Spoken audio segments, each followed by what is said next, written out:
ನಮಸ್ಕಾರ. ಅರಿಯಿತು ಮನವು ಸಂಚಿಕೆಗೆ ಸ್ವಾಗತ. ಇಂದು ನಾವು ನಮ್ಮ ಮಕ್ಕಳು ಮತ್ತು ನಾವು ಮನೋವೈಜ್ಞಾನಿಕ ಲೇಖನಗಳು ಬಳ್ಳೆಕೆರೆ ಹನುಮಂತಪ್ಪ ಇವರು ಬರೆದಿರುವ ಪುಸ್ತಕದಿಂದ ಇಂದಿನ ಸಂಚಿಕೆಯನ್ನು ಪ್ರಾರಂಭಿಸೋಣ. ಮಕ್ಕಳ ಮನಸ್ಸು ಹಸಿಗೋಡೆ ಇದ್ದಂತೆ. ಈ ಹಸಿಗೋಡೆಗೆ ಸನ್ಮಾರ್ಗದ ಹರಳು ಮೆತ್ತುವ ಕೆಲಸವು ಬಲ್ಲವರಿಂದ ಆಗಬೇಕು. ಬಾಲ್ಯದಲ್ಲಿಯೇ ಉತ್ತಮ ಶೀಲ ಸಂಹಿತೆ ಸತ್ ನಡವಳಿಕೆಗಳನ್ನು ಮಕ್ಕಳಿಗೆ ಕಲಿಸಿದಲ್ಲಿ ಮುಂದಿನ ಅವರ ಆರೋಗ್ಯಕರ ಬೆಳವಣಿಗೆಗೆ ಅದು ದಾರಿಯಾಗುತ್ತದೆ. ಇತ್ತೀಚಿನ ದಿನಗಳಲ್ಲಿ ಆಧುನಿಕ ಶಿಕ್ಷಣ ವ್ಯವಸ್ಥೆಯ ಅವಾಂತರಗಳು, ಸಮಾಜದ ಮೇಲಾಗುತ್ತಿರುವ ಆರ್ಥಿಕ ಸಾಮಾಜಿಕ ಬದಲಾವಣೆಗಳು, ಪೋಷಕರ ಪ್ರಭಾವ, ಮಕ್ಕಳು ಡಾಕ್ಟರ್ ಇಂಜಿನಿಯರ್ಗಳೇ ಆಗಬೇಕೆಂಬ ಒತ್ತಡ ಇತ್ಯಾದಿಗಳಿಂದಾಗಿ ಮಕ್ಕಳು ಮಾನಸಿಕವಾಗಿ ಜರ್ಜರಿತರಾಗುತ್ತಿದ್ದಾರೆ. ಮಕ್ಕಳ ಶಿಕ್ಷಣದ ಮೂಲ ಧ್ಯೇಯ ಅವರು ಪರಾವಲಂಬಿಗಳಾಗದೆ ಸ್ವಾವಲಂಬಿಗಳಾಗಬೇಕು. ಅವರಲ್ಲಿ ಸೂಕ್ತವಾಗಿ ಅಡಗಿರುವ ಪ್ರತಿಭೆ ಕೌಶಲ್ಯಗಳು ಹೊರಹೊಮ್ಮುವಂತಾಗಬೇಕು.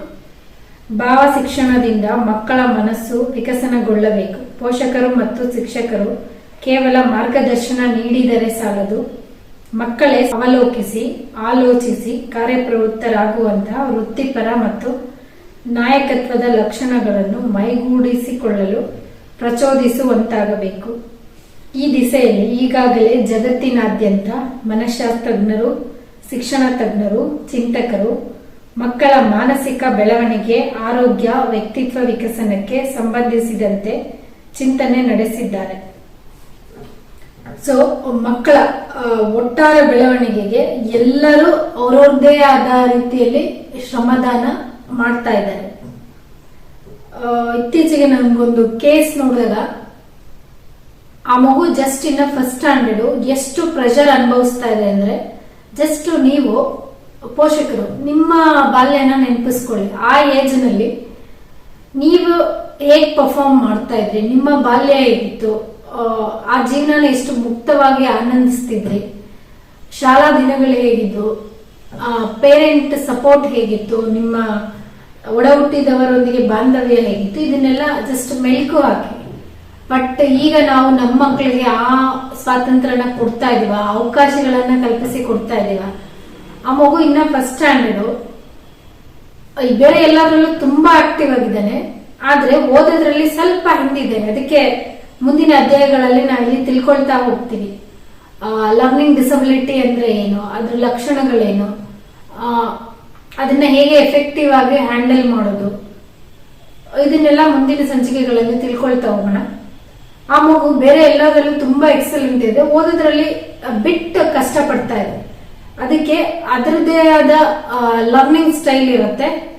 ಆ ಯುನೀಕ್ ಸ್ಟೈಲ್ ಅಲ್ಲಿ ಕಲಿಸ್ಕೊಡ್ಬೇಕಾಗಿರೋದು ಪೋಷಕರು, ಶಿಕ್ಷಕರು, ಶಿಕ್ಷಣ ವ್ಯವಸ್ಥೆ ಇವರ ಜವಾಬ್ದಾರಿ. ಅದಾಗ್ತಾ ಇಲ್ಲ ಅಂತೇಳಿ ನಾವು ನಮ್ಮ ಲೋಪ ಮುಚ್ಕೊಳಕ್ಕೆ, ನಮ್ಮ ಕೈಯಲ್ಲಿ ಆಗ್ತಾ ಇಲ್ಲ ಅನ್ನೋದನ್ನ ಒಪ್ಕೊಳಕ್ ಆಗ್ದಿರ, ನಿಮ್ಮ ಮಗು ಸರಿಯಾಗಿ ಪರ್ಫಾರ್ಮ್ ಮಾಡ್ತಾ ಇಲ್ಲ ಅಂತ ಪ್ರತಿ ಸರಿ ಪೇರೆಂಟ್ಸ್ ಟೀಚರ್ ಮೀಟಿಂಗ್ ಅಲ್ಲಿ ಆ ಪೇರೆಂಟ್ಸ್ ಈ ಪ್ರೆಷರ್ನ ಗೋತ್ರು ಮಾಡ್ತಾನೆ ಇದ್ದಾರೆ. ರೀಸೆಂಟ್ ಆಗಿ ಅವ್ರದ್ದು ಕಾಲ್ ಬಂದಾಗ್ಲೂ ನನ್ಗೆ ಆ ಮಗು ಬಗ್ಗೆ ಒಂದು ಬ್ಯಾಡ್ ಅಂತ ಫೀಲ್ ಆಯ್ತು. ಅಷ್ಟು ಚಿಕ್ಕ ಮಗು, ಎಷ್ಟು ಆಕ್ಟಿವ್ ಆಗಿದ್ದಾನೆ, ಎಷ್ಟು ರೋಲ್ ಮಾಡೆಲಿಂಗ್ ಪರ್ಸನಾಲಿಟಿ ಇದೆ ಆ ಮಗುದು. ಎಂತವ್ರ ಜೊತೆನೂ ಹೊಂದ್ಕೊಂಡು ಬಾಳ್ತಾನೆ, ಬಾಳ್ವೆ ಮಾಡೋ ಗುಣ ಇದೆ. ನಾವು ಇತ್ತೀಚೆಗೆ ರೆಸಿಡೆನ್ಷಿಯಲ್ ಪ್ರೋಗ್ರಾಮ್ ಮಾಡಿದಾಗ 1ನೇ ಕ್ಲಾಸ್ ಮಗು ಮನೆಯವ್ರನ್ನ ನೆನಪಿಸ್ಕೊಳ್ದಿರ ಅಥವಾ ಮನೆಗೆ ಹೋಗ್ತೀನಿ ಅಂತ ಹಠ ಮಾಡ್ದಿರ 3 ದಿನ ನಮ್ಮ ಜೊತೆಯಲ್ಲಿ ಎಷ್ಟು ಮಿಂಗಲ್ ಆಗಿ ಎಂಜಾಯ್ ಮಾಡಿದ ಪ್ರೋಗ್ರಾಮ್ ಅಂದ್ರೆ, ಅವ್ನ ಈಟಿಂಗ್ ಹ್ಯಾಬಿಟ್ ಎಷ್ಟು ಕ್ಲೀನ್ ಅಂಡ್ ನೀಟ್ ಆಗಿತ್ತು ಅಂದ್ರೆ ಅವ್ನು ನಮ್ಗೆ ಉಳಿದಿರೋ ದೊಡ್ಡ ಮಕ್ಕಳಿಗೂ ಇನ್ಸ್ಪೈರ್ ಮಾಡ್ದ. ಎಷ್ಟು ಅಚ್ಚುಕಟ್ಟಾಗಿ ಊಟ ಮಾಡ್ತಾ ಇದ್ದ, ಊಟನ ವೇಸ್ಟ್ ಮಾಡ್ತಾ ಇರ್ಲಿಲ್ಲ. ಅವನ ಕೆಲಸ, ಅವನ ಸ್ನಾನ, ದಿನನಿತ್ಯ ಚಟುವಟಿಕೆಗಳು, ಬಟ್ಟೆ ಚೇಂಜ್ ಮಾಡೋದು, ಇದೆಲ್ಲ ಅವನೇ ಎಷ್ಟು ಅಚ್ಚುಕಟ್ಟಾಗಿ ಮಾಡ್ಕೊಳ್ತಾ ಇದ್ದ ಅಂದ್ರೆ ಬೇಸಿಕ್ ಲೈಫ್ ಸ್ಕಿಲ್ಸ್ ಎಕ್ಸಲೆಂಟ್ ಇದೆ ಆ ಮಗುವಲ್ಲಿ. ಇದನ್ನೆಲ್ಲ ನಾವು ಗಮನಿಸ್ತೀರ. ಅವನು ಓದೋದ್ರಲ್ಲಿ ಹಿಂದಿದ್ದಾನೆ, ಬರೆಯಕ್ ಆಗ್ತಾ ಇಲ್ಲ, ಏನಕ್ಕೂ ರೆಸ್ಪಾಂಡ್ ಮಾಡಲ್ಲ, ಬರೀ ಕಂಪ್ಲೇಂಟ್ ಹೇಳಿ ಅಷ್ಟು ಆಕ್ಟಿವ್ ಆಗಿರೋ ಮಗು ಅದು ಮಾತನ್ನೇ ಮರ್ತೋಗಂಗ್ ಮಾಡ್ತಾ ಇದೆ. ಯಾರು ತಪ್ಪಿದು? ಪೋಷಕರು ಸಪೋರ್ಟಿವ್ ಆಗಿದ್ದಾರೆ, ಆ ಮಗು ಡೆವಲಪ್ಮೆಂಟ್ ಏನ್ ಬೇಕೋ ಅಷ್ಟು ಪ್ರಯತ್ನ ಮಾಡ್ತಾ ಇದ್ದಾರೆ. ಬಟ್ ಆ ಡೆವಲಪ್ಮೆಂಟಲ್ ಪ್ರೋಸೆಸ್ಗೆ ಅದರದೇ ಆದ ಟೈಮ್ ಇರುತ್ತೆ ಅಲ್ಲ. ಈಗ ನಮ್ಗೆ ಮಗು ಕೈಗೆ ಬರ್ಬೇಕಂದ್ರೆ 9 ತಿಂಗಳು, ಆ ನವಮಾಸಗಳನ್ನು ನಾವು ಕಾಯಲೇಬೇಕಾಗುತ್ತೆ. ಆದ್ರೆ ನಮ್ಮ ಅರ್ಜೆಂಟಿಗೆ ನಾವು ಮಗುನ ಬೇಗ ಉಡ್ಸ್ಕೊಳಕ್ ಸಾಧ್ಯ ಇದೆಯಾ? ಇಲ್ಲ. ಪ್ರಿಮೆಚೂರ್ ಬೇಬಿ ಆದ್ರೂ ಅದಕ್ಕೆ ಅದರದೇ ಆದ ಚಾಲೆಂಜಸ್ ನ ಅದು ಫೇಸ್ ಮಾಡುತ್ತೆ. ಹಲವು ಆಯಾಮಗಳಲ್ಲಿ ಕೆಲವು ಸ್ಕಿಲ್ಸ್ ಕಾಂಪ್ರಮೈಸ್ ಆಗ್ಬೋದು. ಇದನ್ನೆಲ್ಲ ನಾವು ಗಣನೆಗೆ ತೆಗೆದುಕೊಳ್ತೀರಾ ಇವತ್ತು ಥೆರಪಿ ಶುರು ಮಾಡಿದೀವಿ, ಇಮಿಡಿಯೇಟ್ ರಿಸಲ್ಟ್ ಬಂದ್ಬಿಡ್ಬೇಕು. ಸ್ಕೂಲ್ ಅವರು ಹಂಗೆ ಎಕ್ಸ್ಪೆಕ್ಟ್ ಮಾಡ್ತಾ ಇದ್ದಾರೆ. ಅಸೆಸ್ಮೆಂಟಿಗೆ ಹೋದ್ರ ಆ ಚೆನ್ನಾಗಿರೋ ಮಗುಗೆ ಏನ್ ಎಕ್ಸಾಕ್ಟ್ ಇದೆ, ಆಲ್ರೆಡಿ ನಿಮ್ಮಲ್ಲೇ 3-4 ವರ್ಷ ಅವ್ನು ಓದ್ತಾ ಇದ್ದಾನೆ, ಪ್ರೀ ಸ್ಕೂಲ್ ಇಂದ ಜಾಯಿನ್ ಮಾಡ್ಕೊಂಡಿದ್ದೀರಾ, ಏನ್ ಚಾಲೆಂಜ್ ಇದೆ ಅಂತ as A education expert institute ನಡೆಸ್ತಾ ಇದ್ದೀರಾ ಅಂದ್ರೆ ಅದು ನಿಮ್ಮ ಜವಾಬ್ದಾರಿ. ಆ ಮಗುಗೆ ಏನ್ ಚಾಲೆಂಜ್ ಆಗ್ತಾ ಇದೆ, ನಮ್ಗೆ ಅದನ್ನ ಅಬ್ಸರ್ವ್ ಮಾಡಕ್ಕಾಗತ್ತಾ, ಅದಕ್ಕೆ ಬೇಕಾಗಿರೋ ಸಪೋರ್ಟ್ ಏನೋ ಒದಗಿಸ್ಕೊಡಕ್ಕಾಗತ್ತಾ? ಇದನ್ನ ನಮ್ ಕೈಯಲ್ಲಿ ಮಾಡಕ್ ಆಗ್ತಾ ಇಲ್ಲ. ಉಲ್ಟಾ ಬ್ಲೇಮ್ ಗೇಮ್ ಪೇರೆಂಟ್ಸ್ ಮೇಲೆ ಆಗ್ತಾ ಇದ್ದಾರೆ. ಮಗು ಬರೀತಾ ಇಲ್ಲ, ಎಂತಕ್ಕೂ ರೆಸ್ಪಾಂಡ್ ಮಾಡಲ್ಲ, ಓದಲ್ಲ. ಪ್ರತಿ ದಿನ ಆ ಮಗು ಇದೊಂದು ರೀತಿ ಟಾರ್ಚರ್ ಅಂತ ಹೇಳ್ಬೋದು, ನರಕ ಯಾತನೆ.